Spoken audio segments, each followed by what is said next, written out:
Hello dear student, जैसा कि हम प्लाज्मा मेम्ब्रेन के बारे में थोड़ा सा इंट्रोडक्शन से पहले वीडियो में हमने दिया था और बताया कि क्या प्लाज्मा मेम्ब्रेन एक्चुअल होती है। Today we are discussing about the function of plasma membrane और इसके वन बाय वन करके एक एक फंक्शन या कार्य के बारे में हम जानेंगे।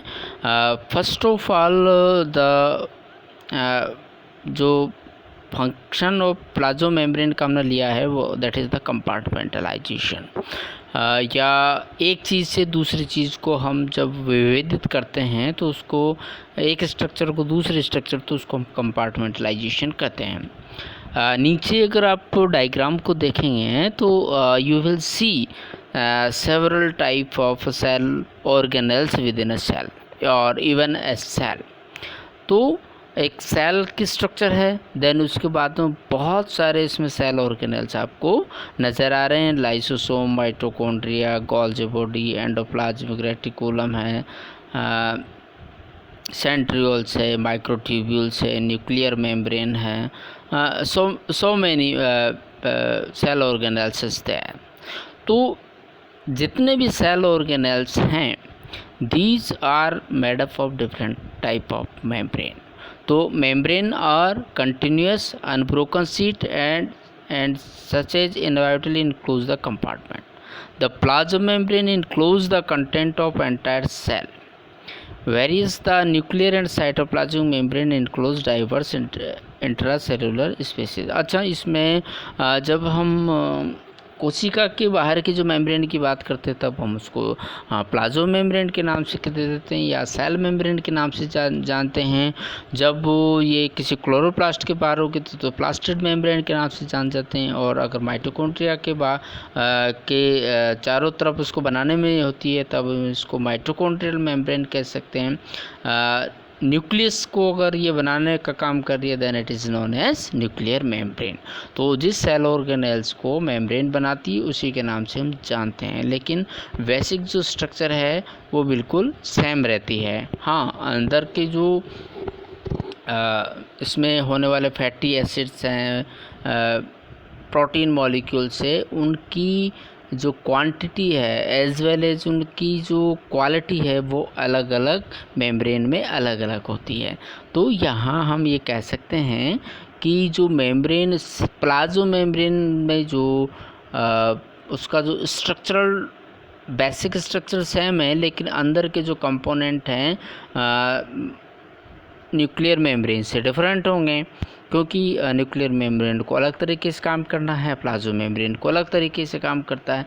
तो वहाँ पर थोड़ा सा डिफरेंस उनमें होता है अंदर के मॉलिक्यूल्स में, बट दोनों को सैप जो देने का काम करती है वो मेम्ब्रेन करती है। तो मेम्ब्रेन का सबसे बड़ा और इम्पोर्टेंट रोल क्या है, किसी भी कोशिका के अंदर सेल ऑर्गेनेल्स के अंदर उसकी सैप देना, उसको कंपार्टमेंटलाइजेशन करना, और उसके अंदर और बाहर जो फ्लूइड है, अंदर बाहर जो एनवायरनमेंट है उससे उसको सेपरेट करना ताकि वो काम कर सके।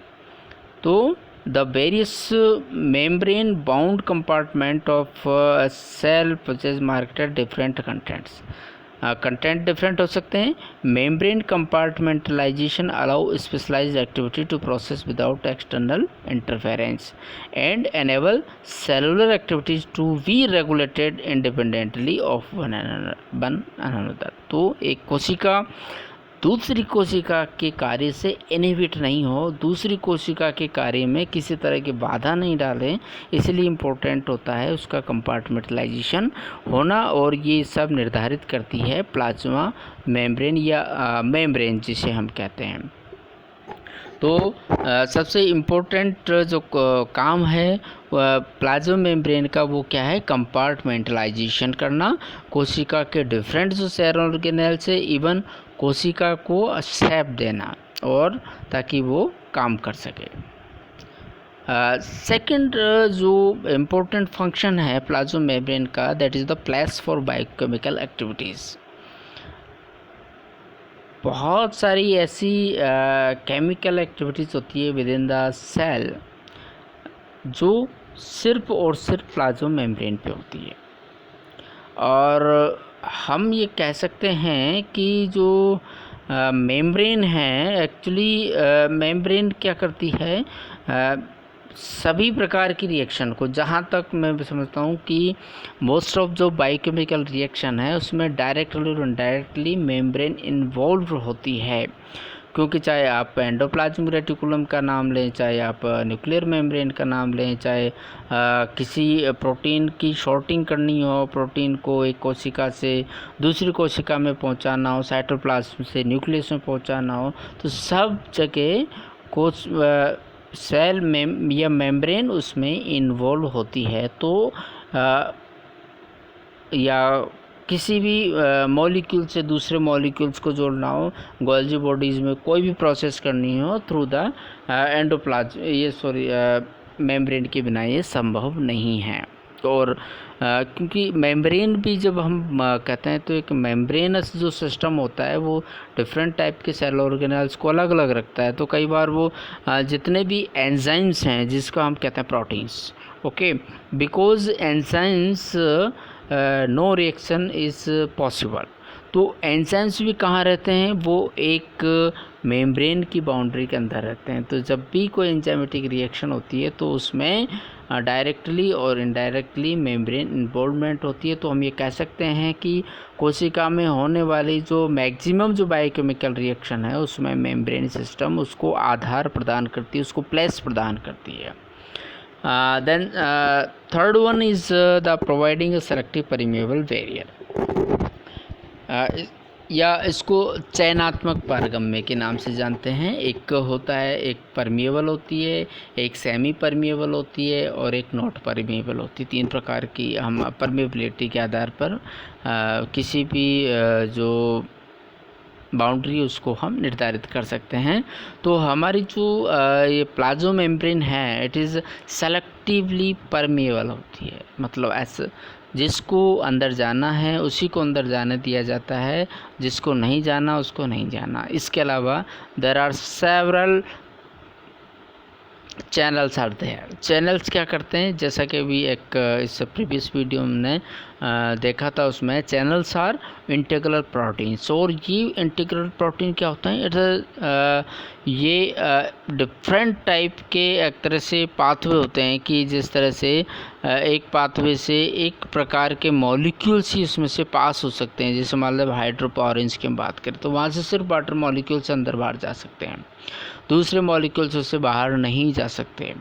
इसके अलावा जो कुछ ऐसे मॉलिक्यूल्स भी होते हैं या साइज़ का भी उसमें बहुत बड़ा रोल होता है, जैसे फॉर एग्जांपल ऑक्सीजन मॉलिक्यूल से कार्बन डाइऑक्साइड मॉलिक्यूल से they can freely move from one membrane system to another system, क्योंकि उनकी साइज़ बहुत छोटी होती है। इसके अलावा जो मैक्रो मॉलिक्यूल्स होते हैं उनको एक स्पेशल पैसेज के थ्रू वहाँ पर भेजा जाता है। इसके अलावा जब कोशिका को किसी चीज़ की किसी मॉलिक्यूल्स की रिक्वायरमेंट नहीं होती है तो उसके पैसेज को बंद भी कर दिया जाता है। कभी उसकी ज़्यादा ज़रूरत होती है तो बहुत सारे, मतलब जैसे मान लीजिए एक कोशिका में आने के लिए 10 गेट हैं तो उसकी जगह 100 गेट का भी निर्माण किया जाता है। तो कोशिका के अंदर जो बहुत सारी एक्टिविटीज़ होती है, लेकिन कोशिका क्या है कि जो मॉलिक्यूल्स जो आ रहे हैं बाहर से अंदर की, उसको बहुत ही सेलेक्टिव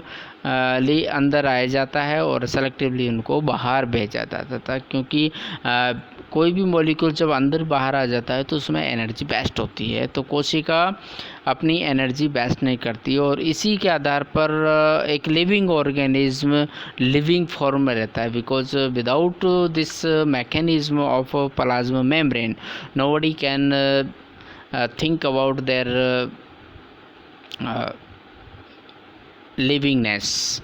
तो और जब हम अगर डिटेल्स में अगर पढ़ेंगे हम आगे जा कर के कोशिका की जो डिफरेंट टाइप के फंक्शन हैं, तो हम ये पाएंगे कि एक कोशिका within microsecond picosecond 1000 and 1000 reactions are occurring.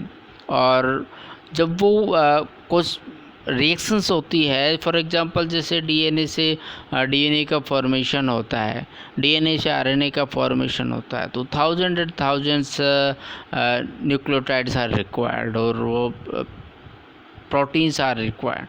तो विद इन माइक्रो सेकेंड उसमें भी जैसे आप जिस DNA का पढ़ेंगे तो ये बहुत ही एक्यूरेटली चीज़ें होती है, और वन सेल से दूसरी सेल से लाखों कोशिकाएं बनती है, लाखों कोशिकाएं डिग्रेड होती है, लेकिन उनके अंदर जो बायोकेमिकल जो एक्टिविटीज़ है वो बिल्कुल प्रिसाइज होती है, बहुत ही सही होती है, उसमें एक्यूरेटली होती है। तो ये सारी चीज़ें डिसाइड करती है प्लाज्मा मेम्ब्रेन। तो प्लाज्मा मेम्ब्रेन में जैसा कि इस डायग्राम में अगर आप देख रखे हैं, इसमें मॉलिक्यूल्स हैं, वो हायर कंसंट्रेशन से लोअर कंसंट्रेशन के जा रहे हैं, लेकिन डायरेक्टली उसमें नहीं जा रहे हैं। कुछ मॉलिक्यूल्स हैं जैसे लिपिड सॉल्यूबल, कुछ मॉलिक्यूल्स हैं जो डायरेक्टली फ्रीली परमेबल होते हैं। इसके अलावा जो नॉन लिपिड सॉल्यूबल मॉलिक्यूल्स हैं वो अंदर नहीं जा सकते। इसके अलावा जो मैक्रो मॉलिक्यूल्स है, ये रेड जो दिखा रखा है, ये एक चैनल है, चैनल्स के थ्रू वो अंदर बाहर आते जाते हैं। तो this is a very important function of plasma membrane.